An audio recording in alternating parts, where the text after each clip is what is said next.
നമസ്കാരം ചങ്ങായിമാരെ. ഒരുപാട് കഥകളുണ്ട് ഈ ഒരു ആൽമരത്തിന് പറയാൻ. മുന്നേ ഈ ഒരു ആൽമരത്തിൽ ഇരിക്കുന്ന സമയത്ത് നല്ല തണലും തണുപ്പുമായിരുന്നു. ഇപ്പോൾ കണ്ട ഒരു വെളിച്ചം നട്ടുന്നണ്ട. കാരണം ഈ ഒരു ആൽമരത്തിൻ്റെ പ്രധാനപ്പെട്ട ഒരു ഭാഗം നഷ്ടപ്പെട്ടു കഴിഞ്ഞു.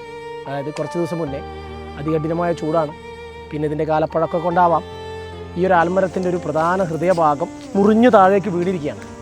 ഒരുപാട് ഓക്സിജൻ തരുന്ന ഒരു എന്താ പറയുക ഒരു വൃക്ഷമാണിത്. നമ്മളിതിൻ്റെ അടിയിൽ നിൽക്കുമ്പോൾ എത്ര കഠിനമായ ചൂടിലും നമ്മളെ ഒന്ന് തണുപ്പിച്ച് നിർത്തുന്ന ഒരു എന്താ പറയുക ഒരു മുത്തശ്ശിയായിട്ടുള്ള ആൽമരാണ്.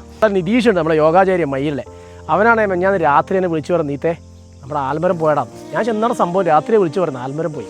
ശരിക്കും നമ്മുടെ ഒരു കുടുംബത്തിലെ ഒരാൾ നഷ്ടപ്പെട്ട അതേ വിഷമം തന്നെയാണ് കേട്ടോ. ഈ ആൽമരത്തിൻ്റെ ഒരു വലിയ ഭാഗം തന്നെയാണ് ഇത് നഷ്ടപ്പെട്ടിരിക്കുന്നത്.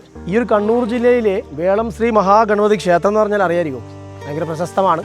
ആ ഒരു ക്ഷേത്രത്തിലേക്ക് വരുമ്പോൾ പ്രധാനമായും രണ്ട് സംഭവങ്ങളാണ് നമ്മൾ കാണുന്നത്. ഒന്ന് ഈ ആൽമരം, മറ്റത് കുളം, അമ്പലക്കുളമാണ്.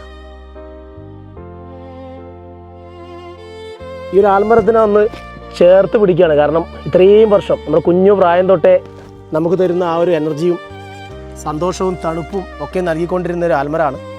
അപ്പോൾ ഈ നഷ്ടപ്പെട്ട ഭാഗത്ത് പുതിയ എന്താ പറയുക ഭാഗമായി അത് വളർന്നു വരും എന്ന് നമുക്ക് പ്രതീക്ഷിക്കാം.